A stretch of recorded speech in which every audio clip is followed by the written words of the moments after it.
আপনি কি ফোনে ফাস্ট চার্জার দিয়ে চার্জ করেন? তাহলে এই ভিডিওটা আপনার জন্য। এটা না দেখলে আপনি বড় ভুল করবেন।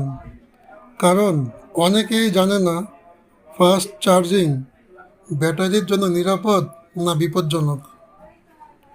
প্রথমে বুঝি ফাস্ট চার্জিং আসলে কি। সাধারণ চার্জার যেখানে 10 ওয়াট পাওয়া যায়, ফাস্ট চার্জার দেয় 18 ওয়াট, 25 ওয়াট, 33 ওয়াট, 67 ওয়াট, এমনকি 120 ওয়াট। এ কারণে ফোন খুব দ্রুত চার্জ হয়। এখন প্রশ্ন হলো, ফোনে দ্রুত চার্জ করা কি ক্ষতিকর না নিরাপদ? উত্তর হলো না, নিরাপদ।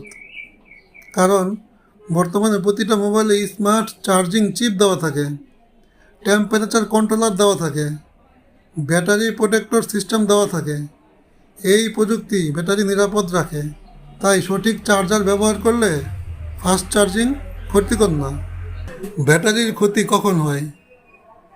নকল চার্জার ব্যবহার করলে, ফোন গরম অবস্থায় চার্জ দিলে, গেম খেলতে খেলতে চার্জ করা, খুব খারাপ মানের ব্যাটারি ব্যবহার করো। এছাড়া ব্যাটারি তেমন কোনো ক্ষতি হয় না ফাস্ট চার্জিংয়ে। মোবাইল ব্যাটারির আয়ু নির্ভর করে চার্জিং সাইকেলের উপরে।